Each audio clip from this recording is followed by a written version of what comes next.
வாழ்த்துகிறேன், வரவேற்கிறேன். ஹல்லேலூயா. உற்சாகமா இருக்கிறவங்க மாத்திரம் ஒரு ஹல்லேலூயா சொல்லலாமே. ஹல்லேலூயா. இந்த மாதம் மிகவும் சிறப்பான ஒரு மாதம். வருகிற 23ஆம் தேதி உங்களுக்காக கொடுக்கப்பட்ட ஒரு நாள். எத்தனை பேர் ஓட்டு போட போறீங்க? எல்லாரும் ஓட்டு போடுங்க. ஆனால் நீங்கள் யாருக்கு ஓட்டு போட போகிறீங்கிறது எனக்கு தெரியாது, நீங்கள் சொல்லவும் வேண்டாம்.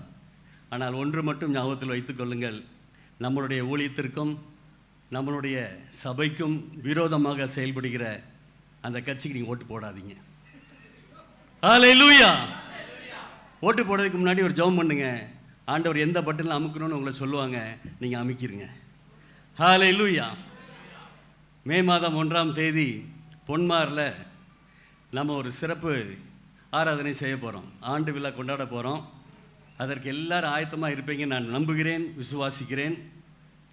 அந்த நாளில் நிறைய தேவ பிள்ளைகள் ஞானஸ்தானம் எடுக்க போகிறாங்க அப்படின்னு சொன்ன உடனே எனக்குள்ள ஒரு வாஞ்சை, ஞானஸ்தானத்தை குறித்து பேசணும் அப்படின்னு. அதான் பாஸ்டர்கிட்ட சொன்னேன், பாஸ்டர் நான் ஞானஸ்தானத்தை பற்றி பேசலாமா அப்படின்னு. உடனே அவங்க சாங்ஷன் பண்ணிட்டாங்க, ஓகே பண்ணலாம் அப்படின்னு. ஞானஸ்தானம் அப்படின்னா என்னன்னு நிறைய பேருக்கு தெரியவே தெரியல. எத்தனை பேருக்கு தெரியும் ஞானஸ்தானத்தை குறித்து? யாருமே கை தூக்க மாட்டேங்கிங்க பாருங்க. ஒரே ஒரு ஆள் தான் கை தூக்கியிருக்காங்க. 1 2 3. நிறைய பேருக்கு ஞானஸ்தானம்னா என்னன்னு தெரியாமலே நம்ம ஞானஸ்தானம் எடுத்துருக்கோம். எல்லாரும் ஞானஸ்தானம் எடுத்தவங்களாம் கை தூக்குங்க. ஏ அப்பா எவ்வளோ பேர் இருக்கீங்க. ஆனால் ஞானஸ்தானம்னா என்னன்னு கேட்டால் அதுக்கு பதில் வர மாட்டேங்குது. என்ன ஞானஸ்தானம் என்றால் உண்மையிலே தெரியாமல் நிறைய பேர் இருக்கிறாங்க. அதனால தான் இன்றைக்கி ஒரு சில காரியங்களை நிறைய பேருக்கு தெரிஞ்சிருக்கும். தெரிஞ்சிருந்தாலும் கொஞ்சம் அடக்க ஒடுக்கமாக நமக்கு சொல்லாமல் இருக்கலாம் அப்படின்னு கூட நீங்கள் கையை தூக்காமல் இருக்கலாம். என்ன ஆனாலும் எனக்கு கர்த்தர் கற்றுக் கொடுத்த நான் கற்றுக்கொண்ட சில காரியங்களை உங்களோடு பகிர்ந்து கொள்ளப் போகிறேன். எபேசியர் புத்தகத்தில் 4ஆம் அதிகாரத்தில் 4வது வசனத்திலிருந்து வாசிக்கலாம்.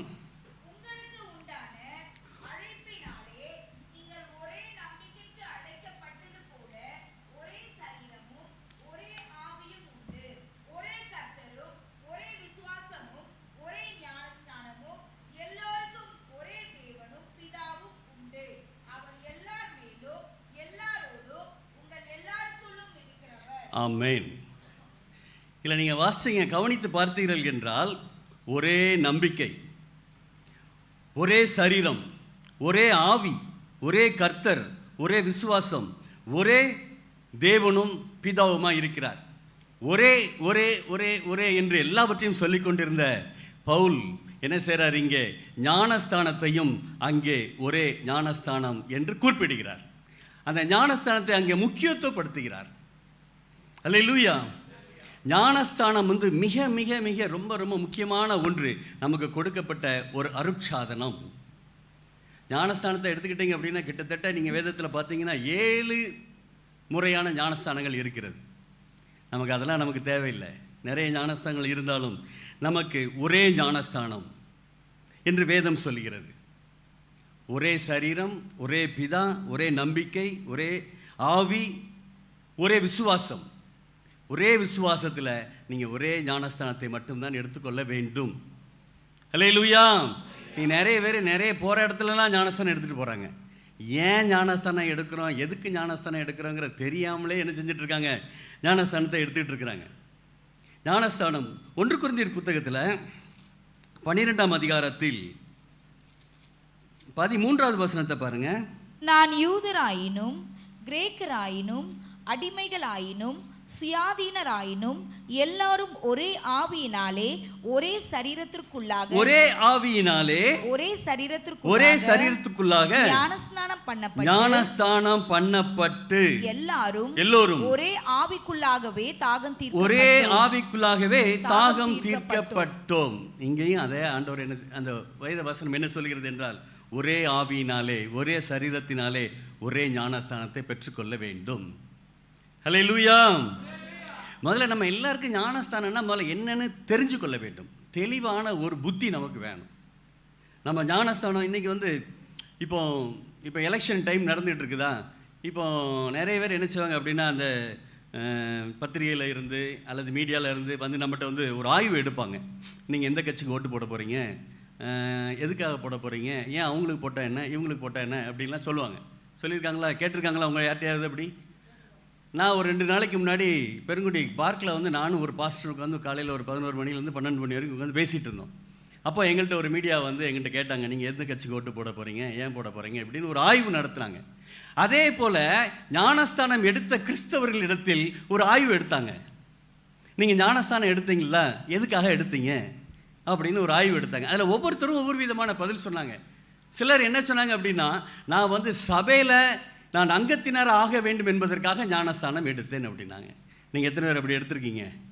சபையில் அங்கத்தினர் ஆக வேண்டும் என்றால் என்ன செய்யணுமா, ஞானஸ்தானம் எடுக்க வேண்டும். சிலர் என்ன சொல்கிறாங்க அப்படின்னா, எனக்கு கல்யாணம் ஆகணும் அதனால நான் ஞானஸ்தானம் எடுத்தேன் அப்படின்னாங்க. கல்யாணத்துக்கு ஞானஸ்தானத்துக்கு என்னன்னு கேட்டால், எங்கள் பாஸ்டர் வந்து ஞானஸ்தான சர்டிஃபிகேட் வாங்கிட்டு வர சொல்கிறாங்க, அப்படின்னா தான் கல்யாணம் நடத்தி வைப்பாங்க அப்படிங்கிறதுனால. இப்போ பொண்ணு ஒரு சபையில் இருப்பாங்க, மாப்பிள்ளை ஒரு சபையில் இருப்பாங்கன்னா 2 சபையில் உள்ள பாஸ்டர் என்ன செய்வாங்க, ஞானஸ்தான சர்டிஃபிகேட் கேட்பாங்க. அதனால் நான் ஞானஸ்தானம் எடுத்தேன் அப்படிங்கிறாங்க. ஒரு சிலர் லவ் பண்ணிடுவாங்க, லவ் பண்ணி கல்யாணம் பண்ணுவாங்க. கிறிஸ்துவ பொண்ணாக இருக்கும், அல்லது கிறிஸ்துவத்தை அறியாத புறஜாதியில் ஒரு பையனை லவ் பண்ணிட்டாங்கன்னு வச்சுக்கோங்களேன். இப்போ அந்த பையன் பேர் ஏழுமலை அப்படின்னு, ஏழுமலை அப்படிங்கிற ஒரு பையனை லவ் பண்ணிட்டாங்க. இப்போ சபையில் வந்து நம்ம என்ன செய்யணும், கல்யாணம் பண்ணணும். அப்போ என்ன செய்யணும், அந்த பையனை கூப்பிட்டு வந்து ஞானஸ்தானம் கொடுக்கணும். அப்போ வீட்லேயும் சரின்றுவாங்க, வேறு வழி கிடையாது, பிள்ளை தான் ஆசைப்பட்டால அப்படின்னு. ஆனால் அந்த பையனை கூப்பிட்டு வந்து ஏழுமலை என்ன செஞ்சுருவாங்க, ஏனோக்கு அப்படின்னு சொல்லி ஒரு பேரை சொல்லி பிரதிஷ்டை பண்ணி அவனை ஞானஸ்தானத்தை கொடுத்து கல்யாணத்தை பண்ணி வச்சுருவாங்க. இதற்காக ஞானஸ்தானம் எடுத்தேன் அப்படின்னு ஒரு சிலர் சொல்கிறாங்க. ஒரு சிலர் என்ன சொல்கிறாங்க, இனி மாதிரி வயசாகிட்டுன்னு வச்சுக்கோங்களேன், ஐயோ நான் செத்து பெற்ற பரலோகத்துக்கு போகணும், அதனால் எனக்கு நான் ஞானஸ்தானம் எடுத்தேன் அப்படின்னு ஒரு சிலர் சொல்லி கொண்டு இருக்கிறாங்க. ஒரு சிலர் என்ன சொல்கிறாங்கன்னா, நான் நரகத்துக்கு போயிடக்கூடாதுங்கிறதுக்காக ஞானஸ்தானம். இப்படி ஒரு ஆய்வு எடுத்துக்கிட்டே இருக்கிறாங்க. சில பேர் ஞானஸ்தானமே எடுக்காமல் இருக்கிறாங்க. அவங்ககிட்ட போய் ஏன் ஞானஸ்தானம் எடுக்க மாட்டேங்கன்னு கேட்டால், ஐயா ஞானஸ்தானம் நான் எடுத்தால், எனக்கு கிட்டத்தட்ட வயசு ஒரு 30-35 வயசுக்கு மேலே ஆயிட்டு, நான் எடுத்தேன் அப்படின்னா கர்த்தர் என்ன செய்வார், என்னுடைய பாவத்தெல்லாம் மன்னித்து விடுவார். மன்னிச்சிருவாரா, மன்னிக்க மாட்டாரா? மன்னிச்சிருவார். இப்போ நான் ஞானஸ்தானம் எடுத்துட்டேன்னா பாவத்தை கர்த்தர் மன்னிச்சிருவார். நான் மறுபடி என்னால் என்ன செய்ய முடியாது, பாவம் செய்ய முடியாது.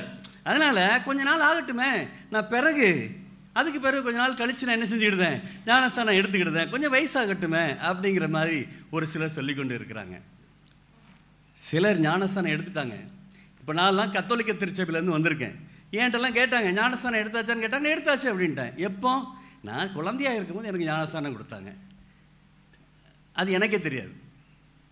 நான் குழந்தையாக இருக்கும்போது ஞானஸ்தானம் கொடுத்தது எங்கள் அப்பா அம்மா என்ன செய்வாங்க, பிறந்து 8வது நாளோ 10வது நாளோ உடனே கொடுத்துருவாங்க. அது இப்போ நமக்கு வந்து அதை பற்றி விவரமே தெரியாது. அது நிறைய சபைகள் இன்றைக்கும் அப்படி கொடுத்து கொண்டு இருக்கிறாங்க. ஆனால் ஆவிக்குரிய சபையில் அப்படி கிடையாது.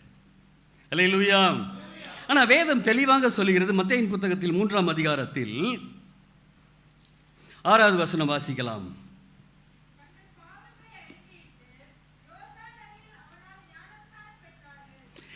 பாவங்களை அறிக்கையிட்டு, கவனமாக பார்க்கணும், தங்களுடைய என்ன செய்யணுமா, பாவத்தை அறிக்கையிடணும். முதல்ல என்ன செய்யணும், ஃபர்ஸ்ட் குவாலிஃபிகேஷன், நீங்கள் ஞானஸ்தானம் எடுக்க வேண்டும் என்றால் முதலாவது குவாலிஃபிகேஷன் என்ன, பாவங்களை அறிக்கை செய்ய வேண்டும். இரண்டாவதாக ஒரு குவாலிஃபிகேஷன் ஆண்டவர் வைத்திருக்கிறார். என்னன்னு பார்த்தீங்கன்னா, மத்தேயின் புத்தகத்தில் 28ஆம் அதிகாரத்தில் 19வது வசனம் வாசிங்க. ஆகையால் நீங்கள் புறப்பட்டு போய் சகல ஜாதிகளையும் சீசராக்கி பிதா குமாரன் பரிசுத்த ஆவியின் நாமத்தினாலே அவர்களுக்கு ஞானஸ்நானம் கொடுத்து. இங்கே என்ன சொல்லப்பட்டிருக்கிறது என்றால், முதலாவது நீங்கள் சீசராக வேண்டும். நம்ம ஞானஸ்தானம் எடுக்கணும் அப்படின்னா இரண்டாவது குவாலிஃபிகேஷன் என்ன, சீசர் ஆகணும். இப்போ சீசர் ஆகணும்னா முதல்ல நாம் என்ன செய்யணும், பாவத்தை அறிக்கையிட வேண்டும். அல்லேலூயா சொல்லாமா? அல்லேலூயா. இப்போ குழந்தையா ஞானஸ்தானம் கொடுத்து ஒரு பிரயோஜனம் கிடையாது. நான் குழந்தையா இருக்கும்போது எனக்கு ஞானஸ்தானம் கொடுத்தாங்க, எனக்கு என்ன தெரியும், ஒன்றுமே தெரியாது. பாவம்னா என்னன்னு தெரியாது. முதல்ல அப்பா அம்மா முகமே தெரியுமாங்கிறது எனக்கு தெரியல. ஆனால் குழந்தையாக ஞானஸ்தானம் எடுப்பது அது பிரயோஜனம் இல்லாத ஒன்று. ஆனால் இங்கே கடவுள் ஒரு கடைசியாக ஒரு கட்டளை கொடுத்தது என்னவென்றால், நீங்கள் புறப்பட்டு போய் சகல ஜாதிகளையும் சீசராக்கி பிதா குமாரன் பரிசுத்த ஆவியின் நாமத்தினாலே ஞானஸ்தானம் எடுக்க வேண்டும். அல்லேலூயா. இது இயேசு கிறிஸ்து என்ன செஞ்சார்? பாடுபட்டு உயிர்த்தெழுந்து போகும்போது சொல்லிட்டு போன ஒரு மிகப்பெரிய ஒரு கட்டளை. புரிஞ்சவங்க மாத்திரம் ஒரு அல்லேலூயா சொல்லாமே. அல்லேலூயா. குழந்தையா இருக்கும் போது எடுக்கிற ஞானஸ்தானம் ஒரு பிரயோஜனமும் கிடையாது. வளர்ந்த பிறகு ஞானஸ்தானம்னு கொஞ்சம் பிரித்து பாருங்களேன். ஞானம் ப்ளஸ் ஞானம் வந்த பிறகு தான் நீங்கள் ஸ்நானம் பண்ணணும். அந்த ஞானம் வந்தால் தான் நமக்கு எது எது பாவம் பண்ணுறோம், எது எது பாவம் பண்ணலை, எது பாவம் எது பரிசுத்தங்கிறது தெரியும். அதை எல்லாவற்றையும் நீங்கள் அறிக்கையிட்டு நாம் சீசனாக பிறகு போய் நீங்கள் ஸ்நானம் பண்ணணும். ஸ்நானம்னா குளிக்கிறது ஸ்நானம். ஆனால் குளிக்கிறது ஞானஸ்தானம் அல்ல. அதை ஞாபகத்தில் வச்சுக்கோங்க. முதல்ல பாவத்தை அறிக்கை செய்ய வேண்டும், சீசன் ஆக வேண்டும். இன்றைக்கு ஞானஸ்தானம் எடுத்தவங்க, இப்போ நான் வந்து ஞானஸ்தானம் எடுத்தேங்க. இப்போ ஞானஸ்தானம் எடுத்த நீங்கள் எல்லோரும் கை தூக்குனீங்களா? உங்கள்கிட்ட வந்து ஒரு கேள்வி, ஞானஸ்தானம் எடுத்ததுக்கும் இப்போது நீங்கள் வாழ்ந்து கொண்டிருக்க வாழ்க்கைக்கும் ஏதேனும் தொடர்பு இருக்கிறதா? கொஞ்சம் யோசிச்சு பாருங்க. நான் வந்து ஞானஸ்தானம் எடுத்தேன், மூழ்கி ஞானஸ்தானம் எடுத்தேன். ஒரு பெந்தேகோஸ்தே சபையில் வந்து எடுத்தேன். எப்படி எடுத்தேன் அப்படின்னா, கத்தோலிக்க திருச்சபையில் இருந்துட்டு இருந்தேன். எனக்கு வந்து வாழ்க்கையில் பல கஷ்டங்கள், பல லட்சங்கான தொழிலில் வந்து பல லட்சம் கடன் ஆயிட்டு. அப்போ நான் என்ன பண்ணுறேன்? ஜெபத்துக்குள்ளாக வர்றேன், ஜெபிக்க போகிறேன். அது கொஞ்சம் ஆறுதலாக இருக்குது. நிறைய பேர் எனக்காக ஜெபிக்கிறாங்க. இப்படி ஜெப வாழ்க்கைக்குள்ளே போய்கிட்டே இருக்கும் போது தான் என்னை ஒரு பாஸ்டர் என்ன செஞ்சாரு? ஞானஸ்தானம் எடுக்கணும் அப்படின்ட்டாங்க. என் மனைவி ஞானஸ்தானம் எடுத்துருங்க அப்படின்ட்டாங்க. எனக்கு ஞானஸ்தானம்னா என்னன்னு தெரியாது. ஏற்கனவே தான் நம்ம எடுத்துட்டோம்ல. அப்போ நான் என்ன நினச்சேன்னா, கத்தோலிக்க திருச்சபையில் குழந்தை ஞானஸ்தானம் கொடுப்பாங்க, பெந்தேகோஸ்தே திருச்சபையில் வளர்ந்த ஞானஸ்தானம் கொடுப்பாங்க, அப்படி தான் நினச்சேன். சரி, ஞானஸ்தானம் எடுக்கிறதுக்கு என்ன செய்யணும்? நீங்கள் உங்களை குளிப்பாட்டிடுவாங்க, நீங்கள் என்ன செய்றீங்க? மாற்று உடை எடுத்துகிட்டு வாங்க அப்படின்னாங்க. அது ஒன்று தான் எனக்கு தெரியும். ஏன் இப்படி எத்தனை பேர் எடுத்திருக்கீங்க? நிறைய பேருக்கு அதுதான் நினச்சிட்டு இருக்கோம். ஞானஸ்தானம் என்றால் நம்மளை தண்ணியில் முக்கி எடுத்துருவாங்க, மாற்று உடை எடுக்க வேணும். நான் புது ட்ரெஸ்லாம் எனக்கு எடுத்து வந்துடுவாங்க. ஞானஸ்தானம் இல்லை, அதுதான் எனக்கு தெரியும். அதுக்கு பிறகு நம்ம என்ன செய்கிறோம்? பாவம் பண்ணிட்டு தான் இருக்கிறோம், எல்லா தப்பும் பண்ணிட்டு தான் இருக்கிறோம். ஞானஸ்தானம்னா என்னன்னு தெரியல. ஆனால் நாளாக நாளாக வேதத்தை வாசிக்க வாசிக்க ஞானஸ்தானம்னா என்னங்கிறது அதுக்கு பிறகு தான் புரியுது. அல்லேலூயா. வசனம் தெளிவாக சொல்லுகிறது, ஒரே ஞானஸ்தானம். அது தேவனுடைய பார்வையில் எப்படி இருக்குது? விலையேற பெற்றதாக இருக்கிறது. அல்லேலூயா. இன்னைக்கு சிலரோட வாழ்க்கை வந்து ஏன் தேவனுடைய பரிசுத்தமாக இல்லை அப்படின்னு பார்த்தீங்கன்னா, ஞானஸ்தானம் என்றால் என்னவென்று சரியாக தெரியல. ஞானஸ்தானம் எடுத்துட்டோம், ஆனால் நம்முடைய வாழ்க்கை எப்படி இருக்கு? பரிசுத்தமாக இருக்குதா அப்படின்னா இல்லை.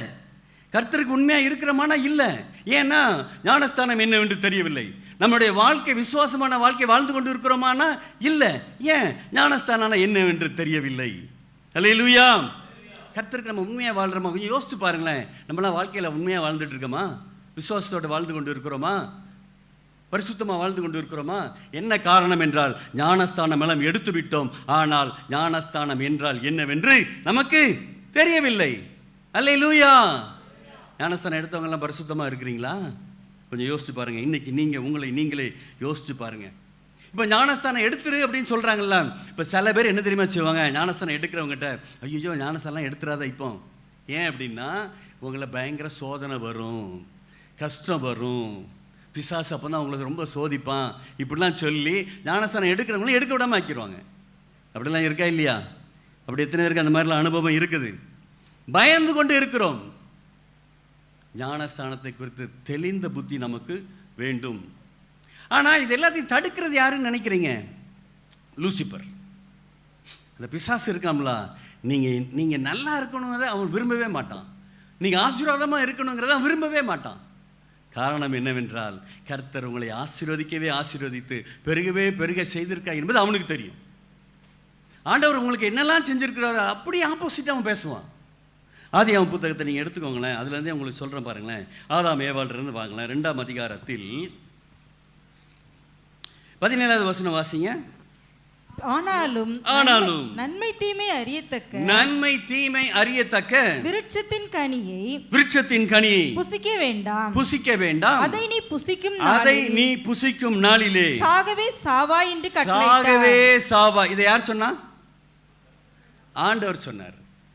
இதை அப்படியே அவன் சொல்றான் பாருங்களேன். 3ஆம் அதிகாரத்தில் 4வது வசனத்தை வாசிங்க. அப்பொழுது சர்ப்பம் ஸ்திரீயை நோக்கி நீங்கள் சாகவே சாவதில்லை. இப்போ கடவுள் சொன்னதை நம்பணுமா, இவன் சொல்கிறத நம்பணுமா? இப்போ யார் உண்மையை சொன்னால் யார் பொய் சொன்னா? இப்போ இவங்க பழம் சாப்பிட்டாங்களா, சாப்பிடலையா? சாப்பிட்டாங்கல்ல. எவ்வளோ நாள் உயிரோடு இருந்தாங்க? 930 வருடம் உயிரோடு இருந்தார் என்று வேதம் சொல்கிறது. அப்போ பிசாசு என்ன சொன்னா? நீங்கள், கடவுள் என்ன சொன்னார்? நீங்கள் சாகவே சாவு. அப்போ யார் சொன்னது உண்மை? கொஞ்சம் குழப்பமாக இருக்குல்ல. ஆண்டவர் என்ன சொன்னார்னா, ஆண்டவர் சொன்னது உண்மைதான், இவன் சொன்னது உண்மைதான். இவன் மாமிச ரீதியாக, பூமியில் வாழக்கூடிய ரீதியாக இவன் பேசினான். நீங்கள் சாகவே சாவதில்லை, உண்மைதான். ஆண்டவர் என்ன சொன்னார் அப்படின்னா, நீங்கள் சாகவே சாவீர்கள் அப்படின்னு சொன்னார்ல. அது எதை வச்சு சொன்னார் அப்படின்னா, பிரிவினை சொன்னார். இப்போ ஒருத்தர் செத்துட்டாங்கன்னா உயிர் பிரிஞ்சு போச்சான்னு தான் கேட்போம். ஆனால் அங்கே ஆண்டவர் சொன்ன பிரிவினை என்ன தெரியுமா? பரலோகத்துக்கும் ஏதேன் தோட்டத்துக்கும் ஒரு கனெக்ஷன் இருந்துச்சு. ஆண்டவர் எப்படிப்பட்ட ஆண்டவர்? அவரை பார்க்கவே முடியாது. அவர் மிகவும் பிரகாசமான ஒளியில், ஒருவரும் சேரக்கூடாத ஒளியில் வாசம் பண்ணி கொண்டிருக்கிறார். அப்படித்தானே? மோசை கூட பார்க்கணுன்னு ஆசைப்பட்டார். என்ன பண்ணார் ஆண்டவரே? நான் கடந்து போன பிறகு நீ பார்த்துக்கோ, பின்னாடி பார்த்துக்கோ. அப்படி பார்த்த மோசே வரும்போது என்ன செஞ்சுட்டு வந்தான்? முக்காடு போட்டு கொண்டு வந்தான். ஆனால் ஆதாம் ஏவாளோடு கடவுள் பேசி கொண்டிருப்பது முக்காடுலாம் ஒன்றுமே போடலைங்க. அது அப்படிப்பட்ட ஒரு மகிமையில் இருந்தாங்க. அல்லேலூயா! எவ்வளோ தூரம் அவர் வந்திருப்பாரு யோசிச்சு பாருங்க. அந்தி சந்தி வேலையெல்லாம் கர்த்தர் வந்து ஆதாமோடும் ஏவாளோடும் பேசி விளையாடி கொஞ்சி கொண்டு இருந்திருப்பார் இல்லையா? நல்லா யோசிச்சு பாருங்களேன். அன்னைக்கு இப்படி தான் நானும் பாஸ்டர் கீழே நின்று பேசிகிட்டு இருந்தோம். பாஸ்டர் வயசு 70 வயசு தாத்தா, நான் 60 வயசு. எனக்கு கால் வலின்னு சொல்லிட்டு உட்காந்துட்டேன். அவருக்கு முட்டு வலி தான். அந்த நேரத்தில் நின்றுட்டு இருக்கிறாரு. 2 பேரனும் பேத்தியும் அங்கேருந்து வர்றாங்க. இவர் இங்கேருந்து ஓடுறாரு, வாலிப பையன் மாதிரி ஓடுறாரு. தாத்தா ஓடுறாருங்க, தாத்தா பாஸ்டர். நான் அவரை பார்த்து ஆச்சரியப்பட்டேன். பாஸ்டர் ஓடுறீங்க, கால் வலிச்சிருமே. பேரப்பிள்ளை இவரே இப்படி ஓடுறாருன்னா 70 வயசு வாலிபன், தாத்தான்னு சொல்லக்கூடாது இல்லை, வாலிபன் என்ன. ஆனால் இவரே இப்படி ஓடுறாரு அப்படின்னா கர்த்தர் எவ்வளோ இதாக வந்திருப்பார். யோசிச்சு பாருங்க. அவர் உண்டாக்கின மனிதன், அவர் ரசித்து ருசித்து உண்டாக்கின ஒரு மனிதன். ஆதாம் ஏவலையும் பார்க்க வந்தாங்க. ஆனால் என்ன ஆயிட்டு? கீழ்ப்படியில் பழத்தை சாப்பிட்டாங்க, பாவத்துக்குள்ளே வந்துட்டாங்க, நேராக கீழே வந்து இறங்கிட்டாங்க. இதுதான் அந்த பிசாசோட வேலை, தந்திரம். அவனால் நம்மளை ஒன்றும் செய்ய முடியாது. ஆனால் நம்மை செய்ய வைத்து பாவத்துக்குள்ளாக இழுத்து கொண்டு போவான். அல்லேலூயா! இப்போ ஞானஸ்தானம் அப்படின்னு பார்த்தீங்கன்னா, நம்ம பைபிளை எந்த மொழியில், லாங்குவேஜில் டிரான்ஸ்லேட் பண்ணியிருக்காங்க அப்படின்னா, பரிசுத்த வேதாகம் அப்படின்னு சொல்லி முதல் புத்தகத்தில் பார்த்தீங்கன்னா எபிரேய, கிரேக்க, இன்னும் மூளை பாஷைகளில் தான் இருக்குது. அதுலேருந்து என்ன செஞ்சுருக்கிறாங்க? மொழிபெயர்த்திருக்கிறாங்க. இப்போ எபிரேய பாசத்தில் ஞானஸ்தானத்தை என்னன்னு போட்டிருக்கு அப்படின்னா, ஷா டெபலாஷ் அப்படின்னு சொல்லி எபிரேய பாஷையில் இருக்குது. ஷா டெபலாஷ் அப்படின்னா என்ன அர்த்தம் அப்படின்னா, மூழ்குதல், முக்கி எடுத்தல் அப்படின்னு இருக்குது. இதை டிரான்ஸ்லேட் பண்ணல அவங்க. கிரேக்க பாஷையில் என்ன போட்டிருக்குன்னா பேப்படைசோ அப்படின்னு போட்டிருக்கு. இந்த பேப்படைசோ தான் என்ன பண்ணிட்டாங்க அப்படின்னா இங்கிலீஷில் பேப்டிசம் கொண்டு வந்துட்டாங்க. ஆனால் தமிழில் என்ன செஞ்சுருக்கணும் அப்படின்னா முக்கி எடுத்தல் அப்படின்னு போட்டிருக்கணும். ஞானஸ்தானங்கிறது வந்திருக்கப்படாது. அப்படி தானே? முக்கி எடுத்தல். முக்கி எடுத்தல் எடுத்துட்டியா கேட்டால் நல்லா இல்லைல்ல. நம்ம ஞானஸ்தானம் சொல்லியே பழகிட்டோம். அதனால் பெப்டைசோ, அதை பேப்டிசம் சொல்லி கொண்டு வந்துட்டாங்க. இதுதான் நடந்து கொண்டே இருக்கிறது. யோவான் புத்தகம் 3ஆம் அதிகாரத்தில் 5ஆம் வசனம் இப்படியாக சொல்கிறது.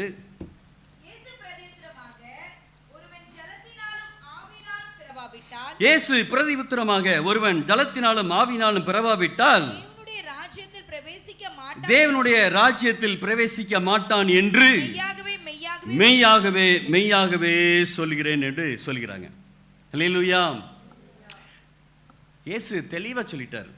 அங்கே நிக்கதோமு அப்படின்னு சொல்லி ஒரு பரிசேயன், அவர் ஆண்டவர்கிட்ட ஒரு கேள்வி கேட்கிறார். இயேசு டைரக்டாகவே கேள்வி கேட்டார்.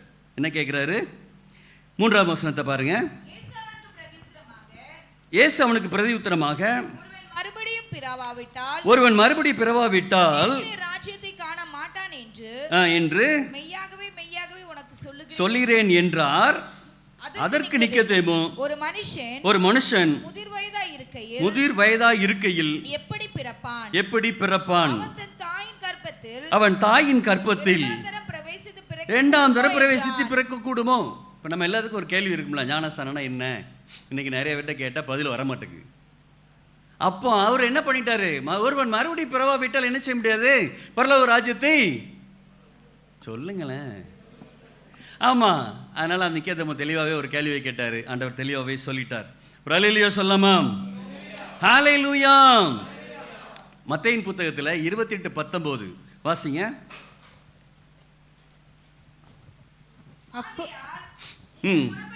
நீங்கள் புறப்பட்டு போய்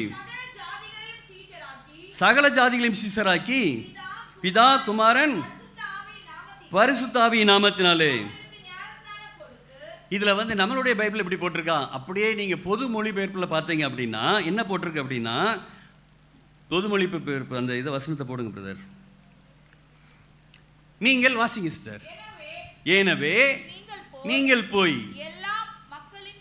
எல்லா மக்களின் இனத்தாரையும் சீடராக்குங்கள், தந்தை மகன் தூய ஆவியார் பெயரால் திருமுழுக்கு கொடுங்கள். திருமுழுக்கு ஞானஸ்தானம் என்ன? திருமுழுக்குன்னா என்ன? மூழ்கி எடுத்தல். இதுதான் ஆண்டவர் சொன்னார். ஜலத்தினாலும் ஆவியினாலும் நீங்கள் பிறவாவிட்டால். ஜலத்தினால்னா எப்படி? ஜலத்தில் நீங்கள் முங்கி எந்திக்கணும்.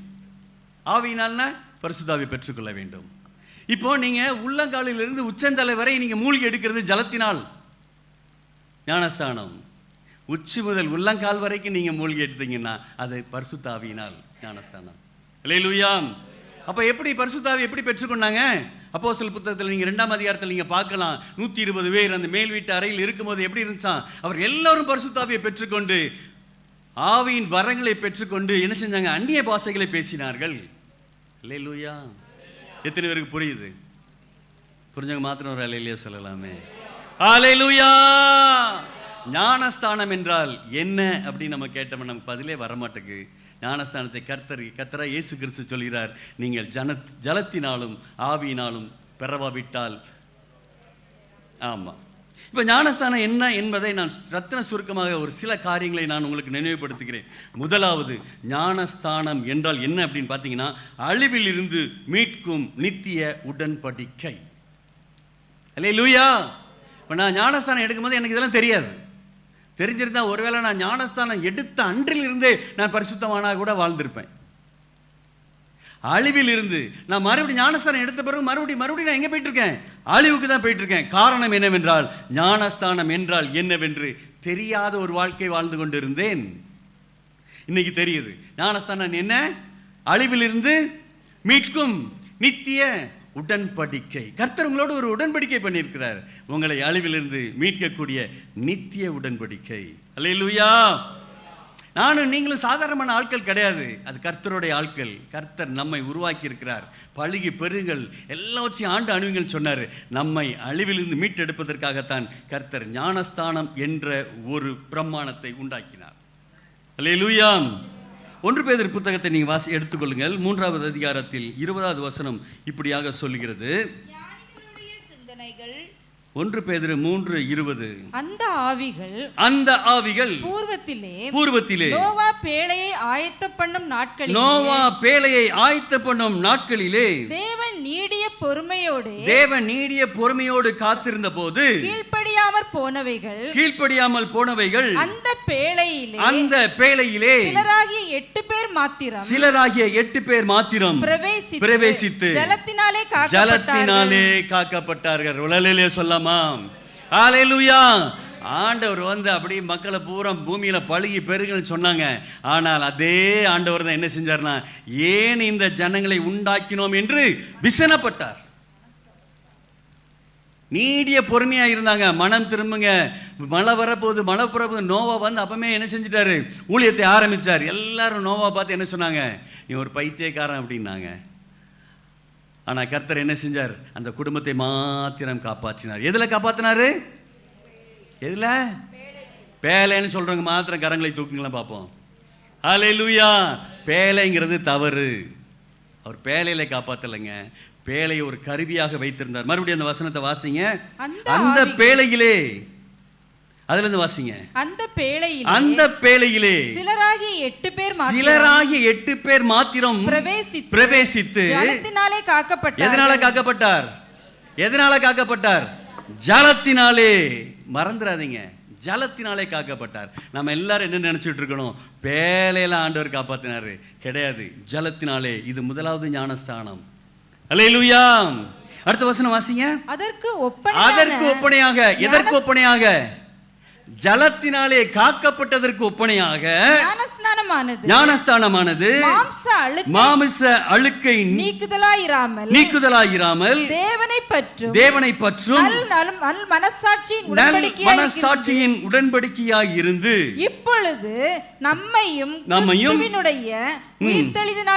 உயிர்த்தெழுதினால் ரட்சிக்கிறது. அங்கதான் ஆண்டவர் ஒரு உடன்படிக்கை வைத்தார். ஒரு அல்லேலூயா சொல்லலாமா? எதற்கு ஒப்பனையாக? ஜலத்தினால் காக்கப்பட்டதற்கு ஒப்பனையாக ஞானஸ்தானமானது மாம்ச அழுக்கையும் நீக்குதலாக, நம்மகிட்ட இருக்கிற எல்லா பாவம் இச்சை எல்லாவற்றையும் நீக்குதலாக சொல்றாரு பாருங்க. தேவனை பற்றும் நல் மனசாட்சியின் உடன்படிக்கையாக இருக்கிறது. அல்லேலூயா சொல்லலாமா? எத்தனை பேருக்கு புரிகிறது? வாங்க ஆதியாகமம் புத்தகத்தில் 9ஆம் அதிகாரத்தில் இன்னைக்கு வாசிச்சோம் பாருங்க. என்ன சொன்னார் அவர்? 8ஆம் வசனத்தில் என்ன சொன்னார்? பின்னும் தேவன் நோவாவையும் அவன் குமாரனை நோக்கி 11 வாசிங்க. இனி மாம்சமானவைகள் எல்லாம் ஜலப்பிரளயத்தினால் சங்கரிக்கப்படுவது இல்லை என்றும் பூமியை அழிக்க ஜலப்பிரளயம் உண்டாவதில்லை என்றும் உங்களோட என் உடன்படிக்கையை ஏற்படுத்தினேன் என்றார். ஒரு அல்லேலூயா சொல்லலாமா? தேவன் ஜலத்தினால் காப்பார்.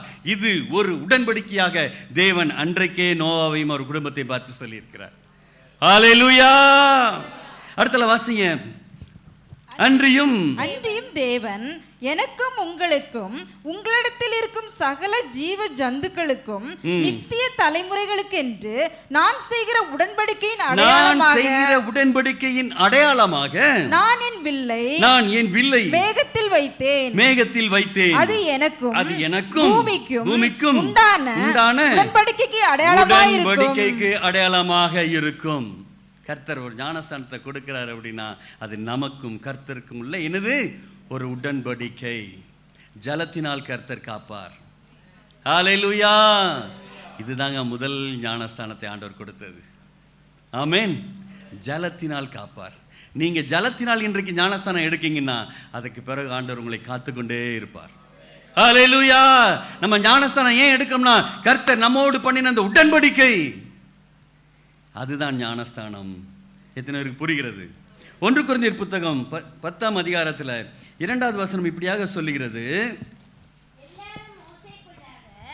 மேகத்தினாலும் சமுத்திரத்தினாலும் ஞானஸ்நானம் பண்ணப்பட்டார்கள். எல்லோரும் மோசேக்குள்ளாக மேகத்தினாலும் சமுத்திரத்தினாலும் ஞானஸ்தானம் பண்ணப்பட்டார்கள். இங்கே மோசே மூலமா ஒரு ஞானஸ்தானத்தை ஆண்டவர் கொடுத்தாரா கொடுக்கலையா?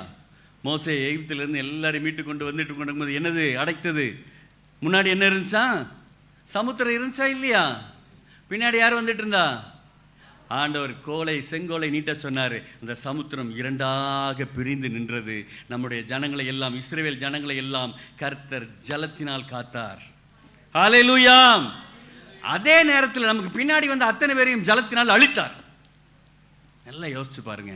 நீங்க கர்த்தரை நீங்கள் விசுவாசித்தீங்க அப்படின்னா ஞானஸ்தானத்தை அவர் கொடுக்கிறார். ஏன் கொடுக்கிறார்னா உங்களை காத்துக்கொள்வதற்காக, அழிவிலிருந்து உங்களை காத்துக்கொள்வதற்காக, அழிவிலிருந்து உங்களை மீட்டுக் கொள்வதற்காக, நித்தியமாக உங்களை பரலோகத்தில் கொண்டு போய் சேர்ப்பதற்காக கர்த்தர் கொடுத்த ஒரு பிரமாணம், ஒரு ஞானஸ்தானம், ஒரே ஞானஸ்தானம். அல்லேலூயா. நம்ம தண்ணீரில் நம்ம ஞானஸ்தானம் எடுக்கும் அப்படின்னா அழிவிலிருந்து கர்த்தர் நம்மை காத்துக்கொண்டார் என்று அர்த்தம். இப்போ நான் ஞானஸ்தானம்லாம் எடுத்துட்டோம், என்ன செய்ய நமக்கு தெரியல. ஞானஸ்தானம் எடுத்தது உண்மை, ஆனால் அதன் பிறகு வாழ்கிறோமா அப்படின்னா இல்லை. ஏன்னா ஞானஸ்தானத்தை குறித்த தெளிவான புரிதல் நமக்கு இல்லை. அல்லேலூயா. அழிவிலிருந்து நம்மளை மீட்டுக்கொண்ட தேவன். மார்க் புத்தகம் 16ஆம் அதிகாரத்தில் பாருங்க. 16 விசுவாசம் உள்ளவனாகி ஞானஸ்தானம் பெற்றவன் ரட்சிக்கப்படுவான். விசுவாசியாதவனோ ஆக்கினைக்குள்ளாக தீர்க்கப்படுவான். முதல்ல ஞானஸ்தானம் எடுக்கிற போது நமக்கு ஒரு விசுவாசம் வேணும். என்ன விசுவாசம் வேணும்? கர்த்தர் நம்மை ரட்சித்திருக்கிறார் என்ற விசுவாசம் வேணும். பாவம் என்னை விட்டு நீங்கி விட்டதுங்கிற விசுவாசம் வேணும். இச்சை என்னை விட்டு போய்விட்டதுங்கிற விசுவாசம் வேணும். மறுபடியும் நான் பாவம் செய்ய மாட்டேங்கிற ஒரு விசுவாசம் வேணும். அப்படி விசுவாசம் இல்லை என்றால் நீங்கள் ஆக்கினைக்குள்ளாக தீர்க்கப்படுவீங்க. ஆக்கினைனா என்ன? ஆக்கினைனா அந்த ஆக்கினை என்ன தெரியுமா? அழியாத ஒரு, அது என்னது, அக்கினி. அந்த அக்கினியில் நீங்கள் என்ன போட்டாலும் வெந்து கருகி போகாது, வேகுமே தவிர கருகாதான். இப்போ தீயில நீங்கள் ஏதாவது ஒன்று போடுங்க, டக்குன்னு கருகி போயிருதில்ல. ஆனால் அந்த அக்கினி கருகாத ஒரு அக்கினி இருக்குது. அது வந்து அக்கினி கடலாம். அது உள்ள உங்களுக்கு தூக்கி போட்டால் என்ன ஆகும்? அவ்வளோதான், வெந்துக்கிட்டே இருப்போம், வேதனையில் இருப்போம், துடிச்சுக்கிட்டு இருப்போம், ஒன்றும் பண்ண முடியாது. நீங்கள் அந்த அழிவிலிருந்து காத்துக்கொள்ள வேண்டும் என்பதற்காக தான் கர்த்தர் உங்களுக்கு ஞானஸ்தானத்தை கொடுத்திருக்கிறார். அல்லேலூயா! எத்தனை பேர் விசுவாசிக்கிறீங்க? ஞானஸ்தானம் எடுத்தவர்கள் முதல்ல விசுவாசிக்கணும். ஞானஸ்தானம் எடுக்க போகிறவங்க ரெண்டாவது விசுவாசிக்கணும். என்னவென்று, நம்மை அழிவிலிருந்து ஆக்கினைக்கு தப்புவிப்பதற்காக தேவன் நமக்கு கொடுக்கப்பட்டது ஞானஸ்தானம். அல்லேலூயா சொல்லமா? அல்லேலூயா! ரட்சிப்பை தேவன் கொடுத்திருக்கிறார். விசுவாசம் உள்ள ஞானஸ்தானம் பெறுபவன் ரட்சிக்கப்பட்டு இருக்கிறான். நம்ம ஆண்டவருக்குள்ள வந்துடுவோம், கிறிஸ்தவனா மாறிடுவோம். ஆனால் கிறிஸ்தவனா வாழ்ந்துட்டு இருப்போமே தவிர என்ன செய்ய மாட்டோம், நம்ம ரட்சிப்புங்கிறது இல்லாமல் வாழ்ந்துட்டு இருப்போம். பெயர் கிறிஸ்தவனாக வாழ்ந்து கொண்டு இருப்போம். நான் அப்படி தான் வாழ்ந்து கொண்டு இருந்தேன். கத்தோலிக்க திருச்சபையில் இருக்கும்போது கிறிஸ்தவன், ஒரு வெறித்தனமான கிறிஸ்தவன். ஆனால் சத்தியம் என்னவென்று தெரியாத ஒரு கிறிஸ்தவன், ஆக்கினேனா என்னன்னு தெரியாத ஒரு கிறிஸ்தவன். ஆனால் கர்த்தர் இன்றைக்கு உங்களை பார்த்து சொல்லி கொண்டிருக்கிறார், நீங்கள் ஞானஸ்தானம் எடுத்தீங்கன்னா அழிவிலிருந்து உங்களை நீங்களாக்கிய ஒரு உடன்படிக்கை உங்களோடு வைத்து கொண்டிருக்கிறார். ஆக்கினைக்கு உங்களை தப்புவிக்கிறார். ஆக்கினைன்னா சாதாரணமானதெல்லாம் கிடையாது. ஆக்கினை நம்ம லேசாக சொல்லிட்டு போயிருந்தோம். அது மிகவும் கொடூரமான ஒரு தண்டனை. அது அல்லேலூயா! எத்தனை பேர் புரிகிறது? ஆண்டவர் நமக்காக வைத்திருக்கிற நித்திய உடன்படிக்கை, இந்த மனுக்குளம் பூராமே அழிந்து போகக்கூடாதுங்கிறதுல ஆண்டவர் மிகவும் தெளிவாக இருக்கிறார். அதனால தான் நீடிய பொறுமையாக காத்து கொண்டு இருக்கிறார். அதனால தான் நமக்கு ஞானஸ்தானங்கிற ஒரு பிரமாணத்தை நமக்கு தந்திருக்கிறார். அதை நம்ம அறியாமல் புரியாமல் ஞானஸ்தானத்தை எடுத்துட்டு மறுபடியும் என்ன செஞ்சுட்டு இருக்கிறோம்? சாதாரணமாக வாழ்ந்து கொண்டு இருக்கிறோம். ஆண்டவர் நம்மை அழிவிலிருந்து மீட்டெடுக்கிறார். அல்லேலூயா! இரண்டாவதாக, பரிசுத்த ஆவியை நாம் பெற்றுக்கொள்வதற்கு அந்த ஸ்நானம் நமக்கு தகுதியைப்படுத்துகிறது.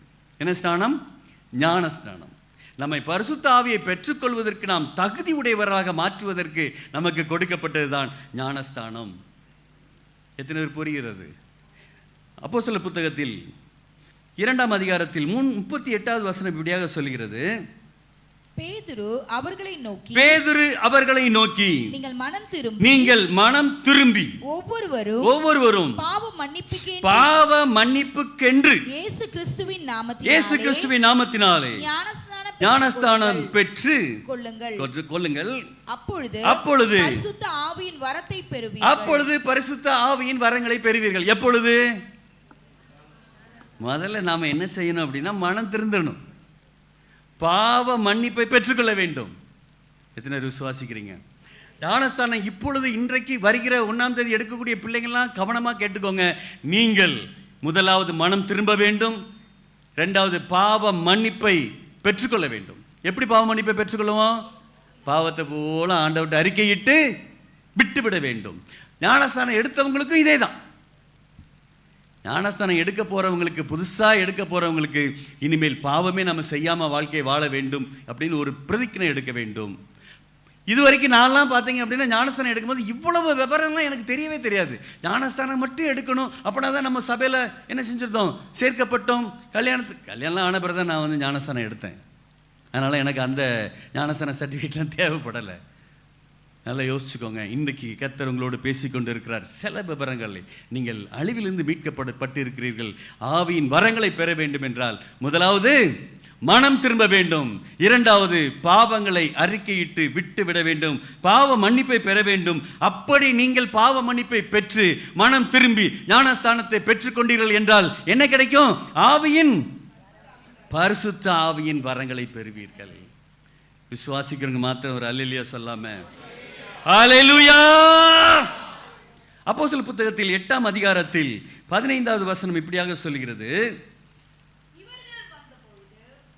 இவர்கள் வந்த பொழுது அவர்களில் ஒருவனும் பரிசுத்த ஆவியை பெறாமல் கர்த்தராகிய இயேசுவின் நாமத்தினாலே ஞானஸ்தானத்தை மற்றும் பெற்றிருந்தவர்களை கண்டு. நல்லா யோசிச்சு பாருங்க, நம்ம எல்லாரும் ஞானஸ்தானத்தை பெற்றுட்டோம். எத்தனை பேர் பரிசுத்த ஆவியை பெற்று இருக்கிறீங்க? பரிசுத்தாவியை பெற்றுக்கொள்ள வேண்டும் என்றால் நாம் என்ன செய்யணுமா? இங்கே ஒருத்தர் இருந்தார் பாருங்க, சீமோன் என்ற பெயர் கொண்ட ஒரு மனுஷன் இந்த பட்டணத்தில் மாய வித்தைக்காரனாக இருந்தான். நிறைய பேர் மேஜிக்லாம் பண்ணிட்டு இருக்காங்க, பார்த்துருக்கீங்களா? கண்கட்டி வித்தையெல்லாம் பண்ணுவாங்க. மாய வித்தைக்காரன், அவனை பார்த்து நம்மளே ஆச்சரியமாக பார்ப்போம். நம்ம மனசில் நினைக்கிறதெல்லாம் அவன் சொல்லிடுவான்.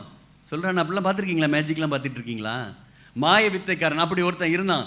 சீமோன், சீமான் இல்லை, சீமோன். எல்லாம் யோசிச்சுக்கோங்க. டக்குன்னு பிரதர் இங்கேருந்து சீமானை சொல்லிட்டாருன்னு நினைக்காதீங்க. சீமோன் என்ற ஒரு மாய வித்தைக்காரன், அது தவறாக போய்விடும். அல்லேலூயா. இப்போ அங்கே பிலிப்பு என்ற தேவ மனிதன் ஒருத்தர் வந்து அங்கே வேதத்தை நம்ம சுவிசேஷத்தை அறிவித்துக் கொண்டு இருக்கிறார். அவர் செய்த அற்புதத்தை பார்த்து இந்த சீமோன் என்பவன் ரட்சிக்கப்படுறான். ரட்சிக்கப்பட்டானா என்னங்கிறது ரெண்டாவது விஷயம். ஆனால் அவன் ஞானஸ்தானம் பெற்றான். வாசிக்கலாம், 13வது வசனத்தை வாசிங்க. அப்பொழுது சீமோனும் ஞானஸ்தானம் பெற்று, அதுக்கு முன்ன வசனம் வாசிங்க சிஸ்டர். தேவனுடைய ராஜ்யத்துக்கும் கிறிஸ்துவனுடைய நாமத்துக்கும் ஏற்றவைகளை குறித்து பிலிப்பு பிரசங்கித்ததை அவர்கள் அந்த ஜனங்கள் எல்லாம் விசுவாசித்த பொழுது புருஷரும் ஸ்திரீகளும் அங்க எல்லாரும் ஞானஸ்தானம் எடுத்துட்டு இருக்கிறாங்க. நல்ல கவனிங்க. அப்புறம் இவர் எடுக்கிறாரு. அப்போது சீமோனும் விசுவாசித்து ஞானஸ்தானம் பெற்றான். இவங்க எல்லாரும் ஞானஸ்தானம் பெற்றுட்டாங்க. ஆனால் அங்கே இங்கே யாரெல்லாம் வராரு? யோவானும் பேதுரும் அங்கே வருகிறாங்க, வந்து கேட்குறாங்க. ஆனால் அவர்கள் எல்லாரும் ஞானஸ்தானம் எடுத்திருக்காங்களே தவிர பரிசுத்தாவியை பெற்றுக்கொள்ளவில்லை. வாசிங்க, அதுக்கு கீழே பாருங்க, 16வது வசனம்.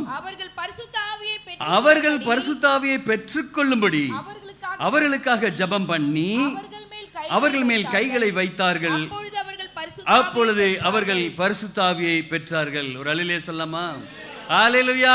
ஞானஸ்தானம் எடுத்தா மட்டும் காணாது, பரிசுத்தாவியை பெற்றுக்கொள்ள வேண்டும். பரிசுத்தாவியை பெற்றுக்கொள்ளணும். நிறைய பேர் பரிசுத்தாவியை பெற்றுக்கொள்ள முடியல. அது என்னது பிரதர்? பரிசுத்தாவின்னா என்னன்னே எங்களுக்கே தெரியலையே.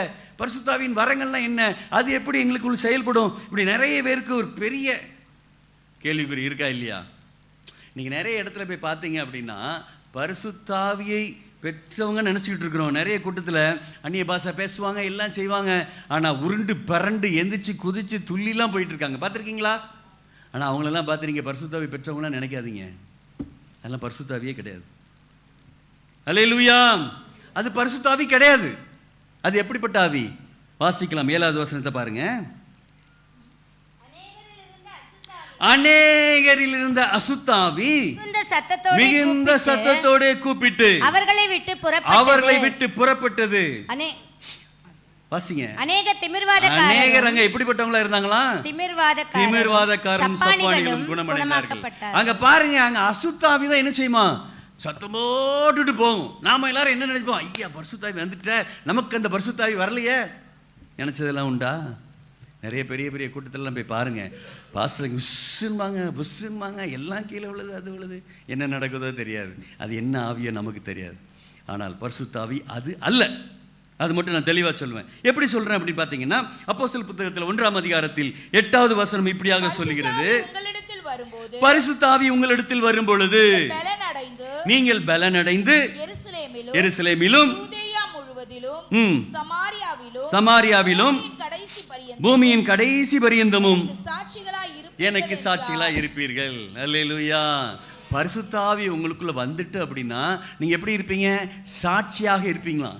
எங்கெல்லாம் போயிருக்காங்க அவங்க? நீங்கள் அவங்கள மாதிரி எருசலேமுக்கு போக வேண்டாம், யூதாவுக்கு போக வேண்டாம், சமாரியாவுக்கு போக வேண்டாம், பூமியின் கடைசி பரியந்தத்துக்கு கூட நீங்கள் போக வேண்டாம். நீங்கள் உங்கள் வீட்டில் பரிசுத்தாவி பெற்றவர்களாக சாட்சியாக இருங்க. உங்கள் தெருவில் நீங்கள் சாட்சியாக இருங்க. உங்கள் ஊரில் நீங்கள் சாட்சியாக இருங்க. உங்கள் சபையில் நீங்கள் சாட்சியாக இருங்க. பரிசுத்தாவியை பெற்றவர்கள் சாட்சி உள்ளவர்களாக இருப்பார்கள். அல்லேலூயா.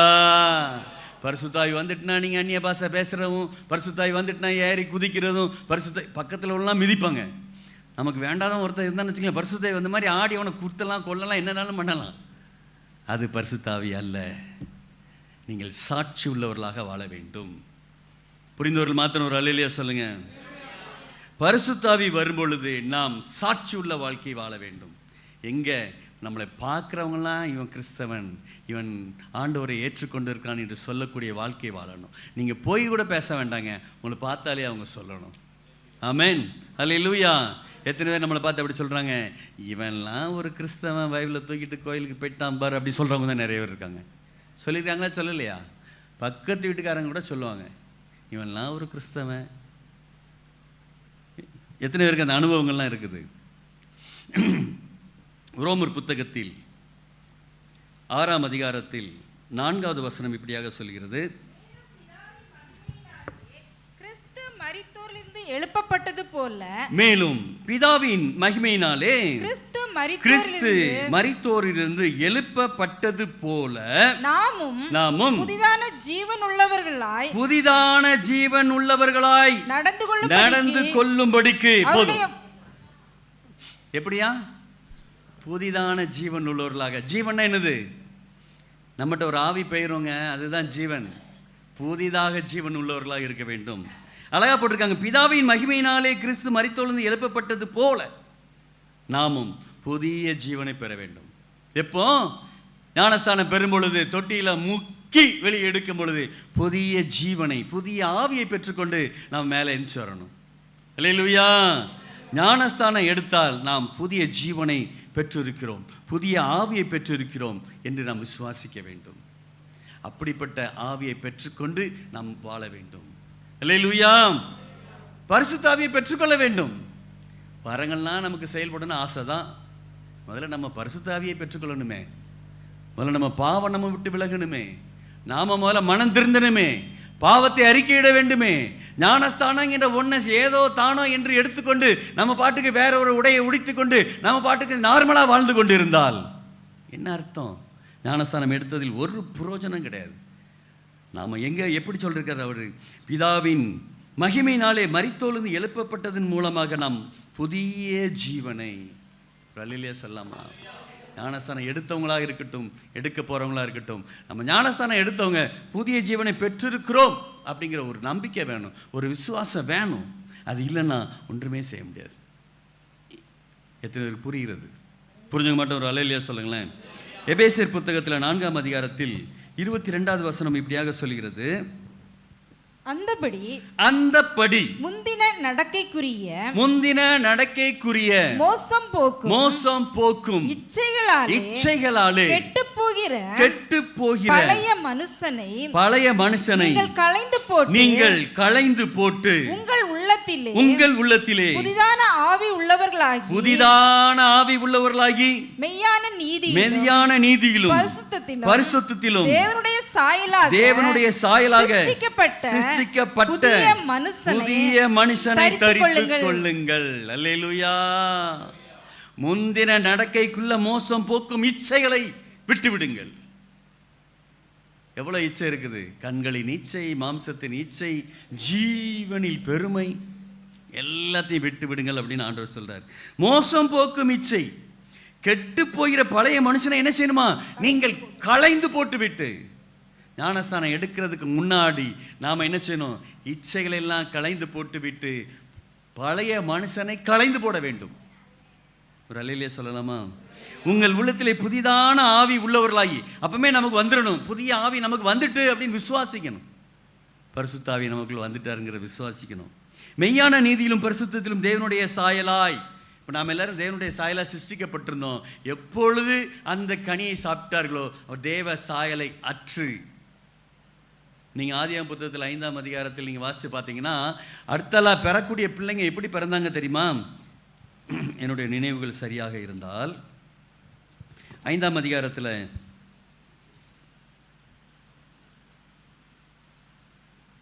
வாசிங்க, 3வது வசனம் வாசிங்க.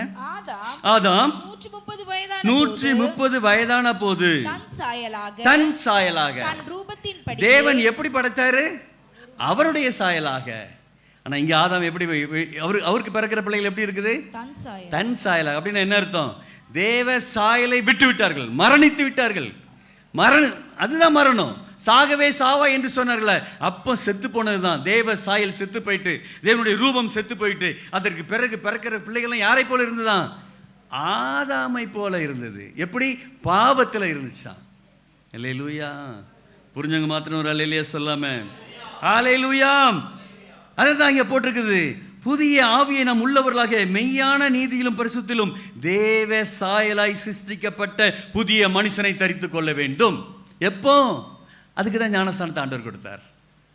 அல்லேலூயா. நம்ம பழைய மனுஷனெல்லாம் கலைந்து போடணும். எத்தனை பேர் கலைஞ்சு போட்டீங்கன்னு தெரியல, எத்தனை பேர் கலைஞ்சு போட போகிறீங்கிறது எனக்கு தெரியல. புதிய மனுஷனை யாரை போல? தேவ சாயலாக. இப்போ நம்ம மனுஷ சாயலாக இருந்துட்டு இருக்கோம். ஞானஸ்தானம் எடுத்துக்கொண்டோம், எடுத்து விட்டோம், எடுக்க போகிறவங்களா இருக்கட்டும். புதிய சாயலாக, தேவ சாயலாக நீங்கள் புதிய பரிசுத்த ஆவியை பெற்றுக்கொள்ள வேண்டும். அல்லேலூயா. எத்தனை பேருக்கு புரியுது?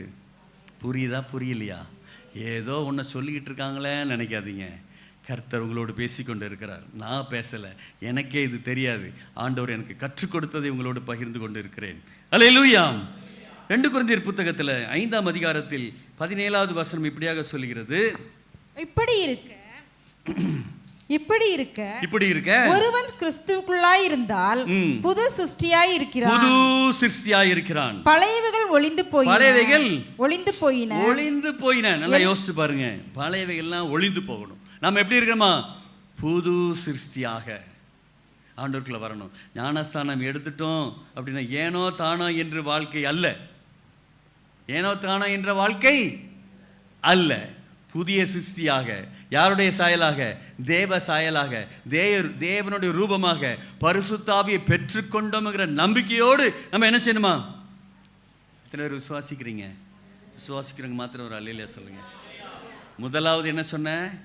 அழிவிலிருந்து நீங்களாக்கி நம்மளை மீட்டெடுக்கிற நித்திய உடன்படிக்கை. அல்லேலூயா. இரண்டாவது என்ன பார்த்தோம்? பரிசுத்த ஆவியை பெற்றுக்கொண்டோம்ங்கிற அந்த தகுதி. அதுதான் ஞானஸ்தானம்.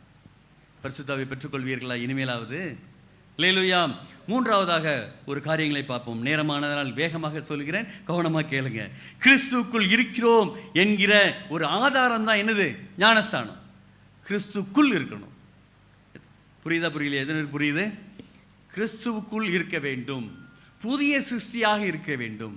அல்லேலூயா. இன்றைக்கி நிறைய பேர் கிறிஸ்தவங்களாக வாழ்ந்து கொண்டு இருக்கிறாங்க. எல்லாரும் கிறிஸ்தவங்க தான். நான் கத்தோலிக்க திருச்சபையில் இருக்கும் திமிராக பேசுவேன், நான் கிறிஸ்தவன் அப்படின்பேன். ஆனால் கிறிஸ்துவுக்குள் இருந்தேனா அப்படின்னா இல்லை, அது எனக்கு தெரியாது. ஏன்னா பைபிளே தொட்டது கிடையாது, பைபிளை வாசித்தது கிடையாது. ஆனால் ஜெபமாலை மட்டும் உருட்டுவோம். 53 மணி ஜெபமாலையும் டெய்லி நாங்கள் 1 மணி நேரம் குடும்பமாக உட்காந்து ஜெபம் பண்ணுவோம். ஒரு பிரயோஜனம் இல்லைங்க. சத்தியத்தை அறிவீர்கள், சத்தியம் உங்களை விடுதலையாக்குன்னு சொன்ன பிறகு சத்தியத்தை வாசிக்கக்கூடிய ஒரு தருணத்தை ஆண்டவர் கொடுத்தார். வாசிக்க இப்படி ஒரு உலகமா? ஐயோடு நான் என்னை நானே வெட்கப்பட்டு வேதனைப்பட்டு ஆண்டவருக்குள்ள வந்துகிட்டே இருக்கிறேன். அல்லேலூயா, அல்லேலூயா. இன்னைக்கு நிறைய பேர் கிறிஸ்தவங்களா இருக்கிறாங்களே தவிர கிறிஸ்துவுக்குள் இல்லை. சீசர்கள்லாம் கிறிஸ்தவன் சொன்னதே இல்லை. பார்த்துருக்கீங்களா நீங்கள்? 12 சீசர்கள் இருக்காங்களா? ஆனால் அவங்க சொல்லவே இல்லை. ஆனால் அந்தியோக்கியா பட்டணத்தில் உள்ளவங்களாம் அவங்கள பார்த்த ஒன்று சொன்னாங்க, இவர்கள் கிறிஸ்தவர்கள் என்று. ஆனால் பவுல் ஒவ்வொரு கடிதம் எழுதும்போது என்ன எழுதுவார்? பிரியமானவர்களே, கிறிஸ்துவுக்குள் மிகவும் பிரியமானவர்களே அப்படின்னு ஒவ்வொரு முறையும் அவர் எழுதிக்கிட்டே போவார். ஏன்னா நம்ம கிறிஸ்துவுக்குள் இருக்க வேண்டும் என்பது ஆண்டவருக்கு மிகவும் பிரியமான ஒரு காரியம். அதற்காகத்தான் ஆண்டவர் என்ன செஞ்சிருக்காரு? ஞானஸ்தானத்தை தந்திருக்கிறார். அல்லேலூயா. நம்முடைய சரீர மாற்றம். கிறிஸ்து நம்ம பார்த்தாங்கன்னா ரோட்டில் போகிறவங்க கூட சொல்லிடுவாங்க, பைபிள் தூக்கி அக்கில் வச்சுக்கிட்டோம், வெள்ளையும் சொல்லையுமா வெளியே போவோம், வருவோம், வெள்ளை சட்டை வெள்ளை பேண்ட் எல்லாத்தையும் போட்டு போவோம், எல்லாம் செய்வோம், கிறிஸ்தவன் மாதிரி தெரியும். ஆனால் அது கிறிஸ்தவ வாழ்க்கை அல்ல. என்னுடைய சரீரமே கிறிஸ்தவனாக மாற வேண்டும். அல்லேலூயா. எத்தனை பேருக்கு புரியுது? கலாத்தியர் புத்தகத்தில் 3ஆம் அதிகாரம் 27வது வசனத்தை வாசிங்க. ஏனெனில் உங்களில் கிறிஸ்துவுக்குள்ளாக ஞானஸ்நானம் பெற்றவர்கள் எத்தனை பேரோ, ஏனெனில் உங்களில் கிறிஸ்துவுக்குள்ளாக ஞானஸ்நானம் பெற்றவர்கள் எத்தனை பேரோ அத்தனை பேரும் கிறிஸ்துவை தரித்துக் கொண்டிருக்கிறீர்கள். கிறிஸ்துவை தரித்துக் கொண்டிருக்கிறீர்கள். இப்போ நமக்கு அந்த ஞானம் வேணும். என்ன ஞானம் வேணும்? நான் ஞானஸ்தானம் எடுத்திருக்கேன் அப்படின்னா, எடுக்கிறேன் அப்படின்னா, எடுக்க போறேன் அப்படின்னா, கிறிஸ்துவை நான் தரித்து கொண்டு இருக்கிறேங்கிற விசுவாசம் வேணும். அல்லேலூயா. கிறிஸ்துவை நீங்கள் தரித்து கொண்டு இருக்கிறீர்களா? கிறிஸ்து உங்களுக்குள் இருக்கிறார்களா? கேள்விக்குறி தானே. நான்லாம் ஞானஸ்தானம் முழுக்க ஞானஸ்தானம் எடுத்த பிறகு கிறிஸ்து எனக்குள் இருக்கிறாரான்னு எனக்கு தெரியாது. ஏன்னா நான் அவ்வளோ பாவம் பண்ணிட்டு இருந்தேன், அவ்வளோ தப்பு பண்ணிட்டு இருந்தேன். நீங்கள்லாம் எப்படின்னு எனக்கு தெரியாது. நான் என்னையே தான் சொல்ல முடியும். உங்களை நான் குற்றப்படுத்துவதற்கு நான் யார்?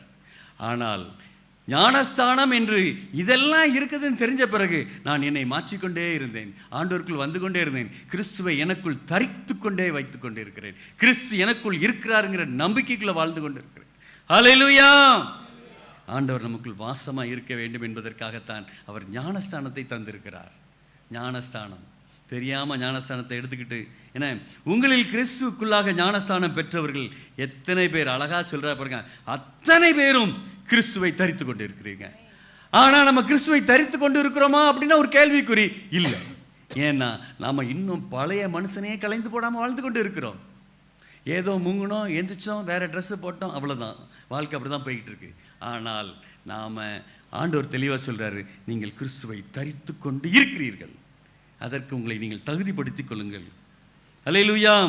கொலோசியர் புத்தகத்தில் 2ஆம் அதிகாரத்தில் 12வது வசனம் இப்படியாக சொல்கிறது, ஆகையால் நீங்கள் தேவனால் தெரிந்து கொள்ளப்பட்ட ஞானஸ்தானத்திலே அவரோடு கூட அடக்கம் பண்ணப்பட்டவர்களாகவும் அதிலே அவரை மரித்தோரிலிருந்து எழுப்பின தேவனுடைய செயலின் மேலுள்ள விசுவாசத்தினாலே அவரோடு கூட எழுந்தவர்களாகவும் இருக்கிறீர்கள். நல்ல கவனமாக பார்த்துக்கோங்க. நல்ல வேத வசனம் உங்களுக்கு தெளிவாக சொல்லுது, ஞானஸ்தானத்தினாலே அவரோடு கூட அடக்கம் பண்ணப்பட்டிருக்கீங்க. யாரோடு கூட அடக்கம் பண்ணப்பட்டிருக்கீங்க? கிறிஸ்துவோடு கூட அடக்கம் பண்ணப்பட்டிருக்கீங்க.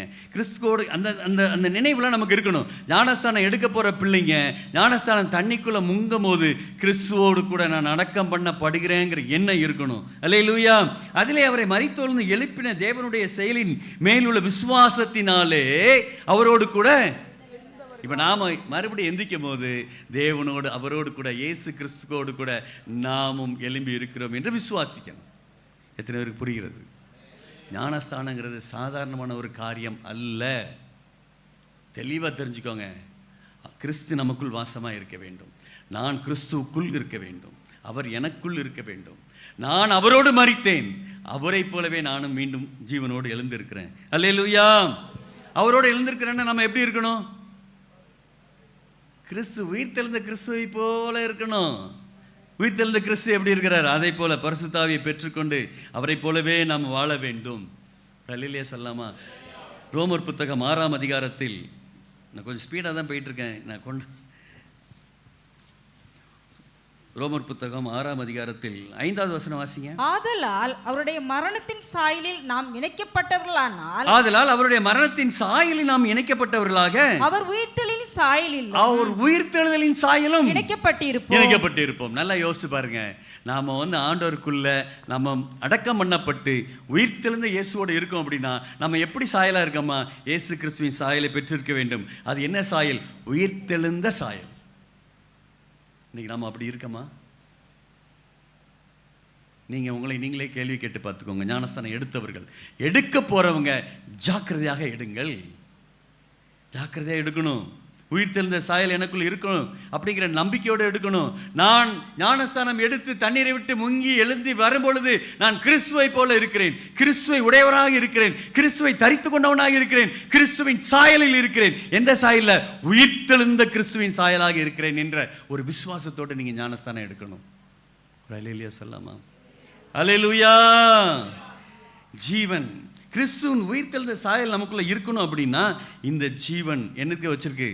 அழிவுக்கு வைக்கப்பட்ட இந்த ஜீவனை இப்போ இந்த ஜீவன் என்னவா மாறிவிட்டது அப்படின்னா நித்திய ஜீவனாக மாறிவிட்டது. அல்லேலூயா! நம்முடைய ஜீவன்லாம் அழிவுக்காக வைக்கப்பட்டது தான். ஆனால் கிறிஸ்துவின் சாயலாக நம்ம உயிர் பெற்று வரும்பொழுது இந்த ஜீவன் நித்திய ஜீவனுக்காக வைக்கப்பட்டிருக்குது. ஞானஸ்தானம் என்பது நித்திய ஜீவனுக்கு உங்களை அழைத்து கொண்டு போக போகிறது. அல்லேலூயா சொல்லலாமா? மரித்த கிறிஸ்து இனி மரிப்பதில்லை, உயிர்த்தெழுந்த கிறிஸ்து இனி மரிப்பதில்லை. அல்லேலூயா! இனி நம்ம ஞானஸ்தானம் எடுத்துட்டோன்னா நமக்கு மரணமே கிடையாது. எங்கே போகிறோம்? நித்திய ஜீவன.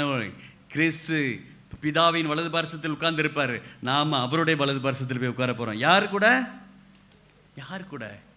இந்த உலகத்தில் மரணம் என்பது உலகத்தில் மரணம். ஆனால் கிறிஸ்துவனாகிய நமக்கு மரணம் மறுவாழ்வை கொடுக்கிறது. ஒரு அல்லேலூயா சொல்லலாமே? அல்லேலூயா! 1 யோவான் புத்தகத்தில் 5ஆம் அதிகாரத்தில் நம்ம வாசித்ததுல அங்கே வந்துடலாம். இப்போ 11வது வசனம் வாசிங்க. தேவன் நமக்கு நித்திய ஜீவனை தந்திருக்கிறார். தேவன் நமக்கு நித்திய ஜீவனை தந்திருக்கிறார். அந்த ஜீவன் அவருடைய குமாரனில் இருக்கிறது என்பது, அவருடைய குமாரனில் இருக்கிறது என்பதே அந்த சாட்சியம். குமாரனை உடையவன், குமாரனை உடையவன், ஜீவனை உடையவன், ஜீவனை உடையவன். தேவனுடைய குமாரன் இல்லாதவன், தேவனுடைய குமாரன் இல்லாதவன், ஜீவன் இல்லாதவன், ஜீவன் இல்லாதவன். நல்ல கவனமா பாருங்க. நம்ம இயேசு கிறிஸ்துவை ஏன்டா இவரை ஏற்றுக்கணும்லாம் நினைக்காதீங்க. இது ஆண்டவரே சொல்லியிருக்காரு. தேவன் நமக்கு நித்திய ஜீவனை தந்திருக்கிறார். எப்படி? ஞானஸ்தானத்தின் மூலமாக தந்திருக்கிறார். அந்த ஜீவன் யார்கிட்ட இருக்குதா? குமாரனில் இருக்கிறது. குமாரன் இப்போ எங்கே இருக்கிறாரு? நமக்குள் தரிக்கப்பட்டு இருக்கிறோம். ரல்லிலே சொல்லாமா? கிறிஸ்துவை உடையவர்களாக நம்ம இருக்கும் பொழுது குமாரனில் நம்ம இருக்கிறோம். அதனால தான் ஆண்டவர் சொல்றாரு, குமாரனை உடையவன் ஜீவனை உடையவன், நித்திய ஜீவனை உடையவன். தேவனுடைய குமாரன் இல்லாதவன் ஜீவன் இல்லாதவன். உங்களுக்குள்ள தேவனுடைய குமாரன் யாரு? கிறிஸ்து உங்களுக்குள் இல்லை என்றால் நீங்கள் ஞானஸ்தானம் எடுத்ததில் ஒரு பிரயோஜனமும் இல்லை. அல்லேலூயா. 13 உங்களுக்கு நித்திய ஜீவன் உண்டென்று நீங்கள் அறியவும் தேவ குமாரனுடைய நாமத்தின் மேல் நீங்கள் விசுவாசமாய் இருக்கவும், தேவகுமாரனுடைய நாமத்தின் மேல் விசுவாசமாய் இருக்கிற உங்களுக்கு இவைகளை எழுதுகிறேன். நம்ம ஒவ்வொரு நேரம் ஜெபம் பண்ணும்போது இயேசுவின் நாமத்தினாலும் சொல்லி முடிப்போம், அப்படித்தானே? கர்த்தரா இயேசு கிறிஸ்துவின் நாமத்தினாலே ஜெபிக்கிறேன் பிதாவே அப்படிங்கிறோம். ஆனால் அந்த நாமத்தை நீங்கள் விசுவாசிக்க வேண்டும் என்று தேவன் சொல்கிறார். நீங்கள் விசுவாசமாக இருக்கவும் தேவகுமாரனுடைய நாமத்தினால் விசுவாசமாக இருக்கிற உங்களுக்கு இவைகளை, நல்லா யோசிச்சுக்கோங்க. ஞானஸ்தானம் என்பது கிறிஸ்துவின் சாயலை உடையவர்களாக இருக்கிறீர்கள் என்பதை நீங்கள் மறந்து விடக்கூடாது. அல்லேலூயா. அந்த 1 யோவான் புத்தகத்தில் நம்ம வாசிச்சோம் பாருங்க. அதை மறுபடியும் உங்களுக்கு ஞாபகப்படுத்துகிறேன். அதில் 5ஆம் அதிகாரத்தில் 20 வாசிங்க. அதேதான். அன்றியும் நாம் சத்தியம் உள்ளவரை அறிந்து கொள்வதற்கு தேவனுடைய குமாரன் வந்து நமக்கு புத்தியை தந்திருக்கிறார் என்றும் அறிவோம். ஆமா, யார் வந்து தந்திருக்கிறாங்க நமக்கு? அந்த புத்தியை தந்ததே கர்த்தராகிய இயேசு கிறிஸ்து தான். நல்லா யோசிச்சுக்கோங்க. நிறைய பேர் இன்னைக்கு இயேசு கிறிஸ்துவை மறுதலித்து கொண்டு இருக்கிற சபைகள் நிறைய இருக்குது. அந்த சபைகள்லாம் வீட்டில் வருவாங்க, தட்டுவாங்க. தட்டியிருக்காங்களா யாராவது உங்கள் வீட்டில் வந்து ஒரு 5 நிமிஷம் பேசலாமா அப்படின்வாங்க? வந்திருக்காங்களா வரலையா? யோகாவின் சாட்சிகள் இந்த மாதிரி நிறைய பேர் இருக்காங்க. இந்த சகோதரர்கள் சொல்லிட்டு இப்போ ஒரு டீம் ஒன்று வந்துட்டு இருக்கு புதுசாக, சகோதரர் சபை அப்படின்னு. யாரையும் நம்பிடாதீங்க. அன்றையும் நாம் சத்தியமுள்ளவரை அறிந்து கொள்வதற்கு, சத்தியமுள்ளவர் தான் இயேசு கிறிஸ்து, அறிந்து கொள்வதற்கு தேவனுடைய குமாரன் அவர் தான் இயேசு கிறிஸ்து வந்து நமக்கு புத்தி சொல்லி புத்தியை தந்திருக்கிறார் என்று அறிவோம். அவருடைய குமாரனாகிய இயேசு கிறிஸ்து எனப்பட்ட சத்தியமுள்ளவர்களும் இருக்கிறோம். நல்லா யோசிச்சுக்கோங்க. நம்ம ஆண்டவருக்குள்ள இருக்கிறோம், இயேசு கிறிஸ்துக்குள்ள இருக்கிறோம் என்பதை நாம் விசுவாசிக்க வேண்டும். இவரே மெய்யான தேவனும் நித்திய ஜீவனுமாய் இருக்கிறார். ஒரு அல்லேலூயா சொல்லலாமா? அல்லேலூயா. எத்தனை பேருக்கு புரியுது? கடைசியாக ஒரு 2 வசனத்தை மட்டும் நான் உங்கள்கிட்ட சொல்லி நான் முடிக்க சித்தமாக இருக்கேன். ஏன்னா நேரம் ஆனதுனால யோவான் புத்தகத்தை எடுத்துக்கோங்களேன். அதில் 6ஆம் அதிகாரம் 47வது வசனம் வாசிங்க. என்னிடத்தில் விசுவாசமாய் இருக்கிறவனுக்கு நித்திய ஜீவன் உண்டு என்று மெய்யாகவே உங்களுக்கு சொல்கிறேன். கர்த்தரிடத்தில் நீங்கள் விசுவாசமாக இருந்தால் உங்களுக்கு நித்திய ஜீவன் உண்டு என்று நான் சொல்லலை, கர்த்தர் சொல்கிறார். ஒரு தடவை சொல்லலை, மெய்யாகவே. எத்தனை விசுவாசிக்கிறீங்க? அப்படியே அதில் 54 வாசிங்க. என் மாம்சத்தை புசித்து என் ரத்தத்தை பானம் பண்ணுகிறவர்களுக்கு நித்திய ஜீவன் உண்டு. நான் அவனை கடைசி நாளிலே எழுப்புவேன். ஒவ்வொரு மாசம் நம்ம எதில் கலந்து கொண்டு இருக்கிறோம்? திருவிருந்தில் கலந்து கொண்டு இருக்கிறோம். எத்தனை பேர் கலந்து கொண்டு இருக்கீங்க? இதெல்லாம் நம்பிக்கையோடு கலந்து கொள்ள வேண்டும். பாவத்தை அறிக்கையிட வேண்டும், மனம் புதிதாக வேண்டும். இதெல்லாம் வந்த பிறகு ஞானஸ்தானம் எடுக்க வேண்டும், கிறிஸ்துவை தரித்து கொள்ள வேண்டும், பரிசுத்தாவியை பெற்றுக்கொள்ள வேண்டும், திருவிருந்தில் கலந்து கொள்ள வேண்டும். அவர் அழகாக சொல்லியிருக்கிறாரு, என் மாம்சத்தை புசித்து என் ரத்தத்தை பானம் பண்ணுகிறவனுக்கு நித்திய ஜீவன் உண்டு. அந்த நித்திய ஜீவனுக்குள்ளாகத்தான் கர்த்தர் நம்மை நடத்தி கொண்டு இருக்கிறார். பிரதர் அழகாக சொன்னாங்க. வெளிப்படுத்தல் புத்தகம் 21, 22 நீங்கள் வாசித்து பாருங்க. அந்த வாழ்க்கைக்குள்ளே நீங்கள் வாழ்ந்து போகிறதுக்காக கர்த்தர் ஞானஸ்தானம் என்ற ஒரு பிரமாணத்தை உங்களுக்கு தந்திருக்கிறார். ஒரு அல்லேலூயா சொல்லலாமா? 3 காரியங்களை மாத்திரம் இன்னைக்கு உங்களோட வைத்தேன். என்னென்னலாம்? முதலாவது, ஞானஸ்தானம் என்பது எதற்காக? அழிவிலிருந்து மீட்கும் நித்திய உடன்படிக்கை தான் ஞானஸ்தானம். இரண்டாவது, பரிசுத்த ஆவியை பெற்றுக்கொண்டோம் என்ற அந்த தகுதியை நமக்கு ஞானஸ்தானம் தந்திருக்கிறது. மூன்றாவதாக, நாம் கிறிஸ்துவுக்குள் எப்போதும் இருக்கிறோம் என்ற ஆதாரம் தான் ஞானஸ்தானம். அல்லேலூயா. இது எல்லாம் எதற்காக என்றால், நாம் நித்தியமாக கிறிஸ்துவுக்குள் இருக்க வேண்டும் என்பதற்காக. ஒரு அல்லேலூயா சொல்லலாமா? அல்லேலூயா.